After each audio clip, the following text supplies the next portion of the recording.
Hi all, this is Queenie Liam and welcome back to my channel. So this video is going to be all about how I made the precise grid for my Microlocs and the math behind it. So to do that, I'm going to hop into my bathroom with my three-way mirror and I'm going to part my hair as if it were out and natural in front of you so you guys can see exactly what I did.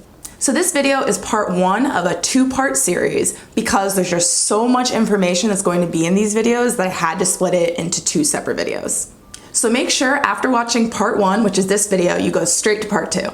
So the details included in this video series will be the tools that I'm using, how I prep my hair before I started parting my hair, the three most important anchor lines that you can do on your head, the math behind my grid. I took a whole bunch of photos and I'm going to draw out using my iPad exactly what's going on with my grid and all the math behind it.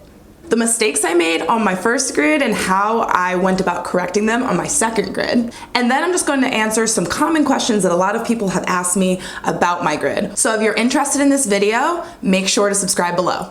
Before we go any farther, everyone, you're going to want to get a pen and a paper. You're going to need something to write on because there's going to be a lot of information in this video. So to begin, let's start with the tools that I'm using. So the first thing you'll need is a rat tail comb, measuring tape, claw clips to clip your hair out of the way. I prefer to use these ones, but you can also use these ones. It's really just whatever is the easiest for you to use. Washable markers. So the washable markers are important for you because when you're doing it, you're going to want to take precise measurements and then make dots on your head so you know where to put the lines. I would suggest using purple, green, or blue washable markers because you don't usually get purple, green, or blue spots on your head. So it's easier to distinguish between this and head spots. And then the next thing that I would definitely recommend is this The Naughty Truth book by Michelle George. It's a really great book. It's a wealth of information and knowledge. And if you're considering installing your own Microlocs, I would highly suggest buying this on Amazon before you even start. It's got everything from parting to what you can expect with your locks, the type of person you might be and what type of lock might be best for you. It even gives you information on the interlock method. So I would say this is a great investment and you should definitely go check it out. So I'll put a link for this book in the description box below. Let's move on to number two, how I prepped my hair before I started my Microlocs grid. Full disclosure, I flat ironed my hair before I parted my hair. And the reason that I did that is because my hair was so thick and so tight that it was just very difficult for me to part my hair when it wasn't straightened. Now, I wouldn't recommend that you flat iron your hair before you section your grid.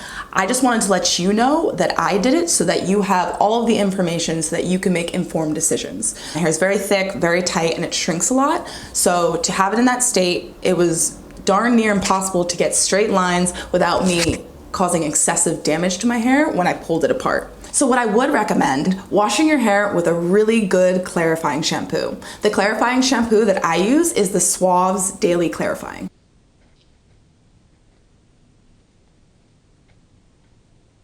Once you've done that, while in the shower, I would suggest brushing it into some type of stretch style that you can allow it to dry in. And then once it's completely dry and you've air dried your hair, I would suggest that you start detangling your hair. I found that this was darn near impossible when my hair was straight until I found the Tangle Teaser. So this is my Tangle Teaser. I used this a lot when I was a DIY natural, and it was the only thing that I found that effectively detangled very thick hair like mine. So I really like this one in particular because this model has very long bristles and it makes it so that it goes all the way through my hair to my scalp.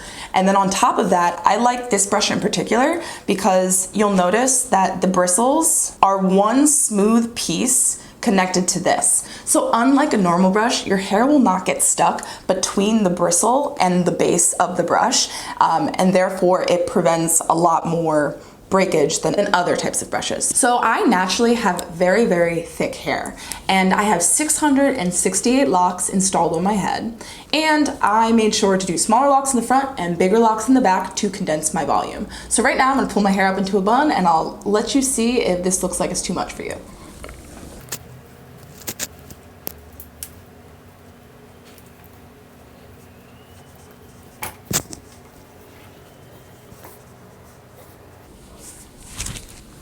So yeah, My natural hair is very, very thick, but as you can see, my bun is not really thick. Now, there is the fact that my hair is still in the baby lock stage. I am only at this current moment a couple weeks short of my 3-month update. So my hair is almost 3 months locked, but is not there yet. My hair probably is nowhere near finishing thickening up and swelling up. So that's something to consider. But as of now, this is a perfectly manageable bun. It's a lot more manageable than my natural hair. So that leads us to why I decided to vary the sizing of my Microlocs. I decided that I wanted to vary the size of my Microlocs because I read that varying the size of your Microlocs adds to stylability. My hair would be very hard to style if it were too thick, and in my natural state, my hair is very thick and very hard to style. I think by varying the sizing of my locks and making sure that in the back the volume is compressed, that made it so that now I can do other styles with my hair. The other part of my styleability is that when I wear my hair down, I'm very happy with how it looks.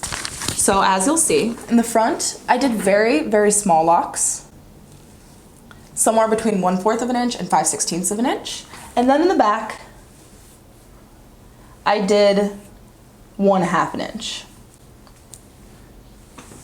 So for this style, the style that I wear my hair in most often is my hair down. So for this style, what that does is that it gives me volume around the front of my hair.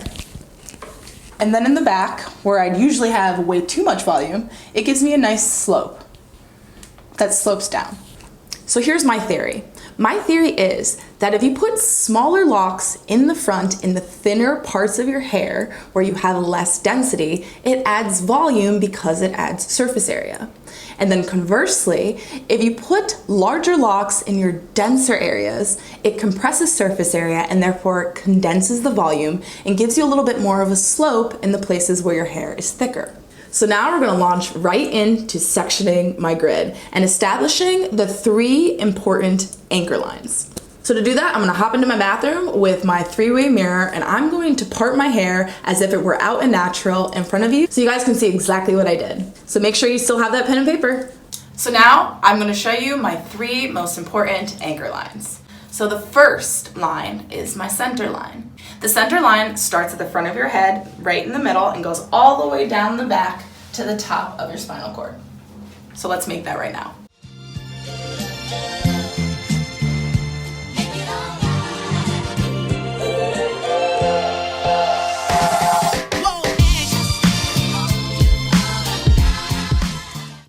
A quick note on my center line, I actually moved it 3 different times. The first time, it's right where you saw it, right?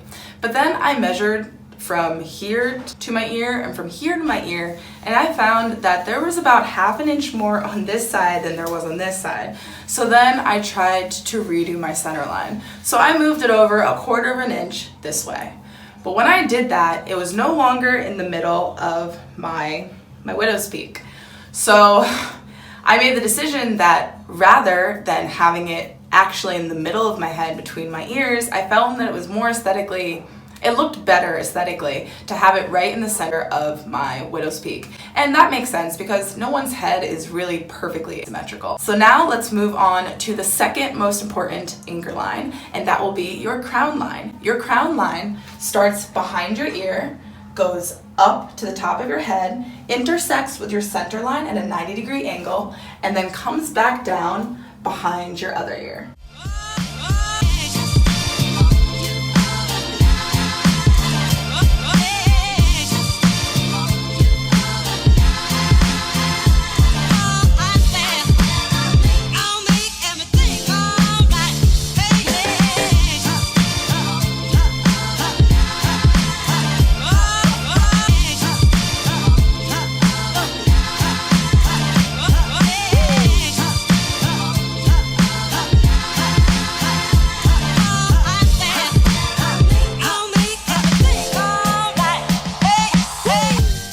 Okay, so now we have established the crown line. Now, quick note about these rubber bands that you see. I would not suggest using these on your loose natural hair. I'm just using these on my locks right now because I only need to put them around once and it's much simpler for me than using the claw clip. So I would say don't use these on your loose natural hair. Wait until your hair is locked. And then on top of that, when you're sectioning your hair, I would say put it in 2-strand twists to keep it out of the way rather than braids. If you put your hair in braids, it's gonna take a lot more time and energy to take them out and then put them back in. And you're gonna be doing a lot of different sections. So I would highly recommend doing 2-strand twists, and do not use rubber bands, use claw clips instead. So now let's move on to the third anchor line. The third anchor line is my occipital line. The occipital line goes from above each ear, around the back, intersecting with the center line in a 90-degree angle, and then back above my ear. So let's make that occipital line.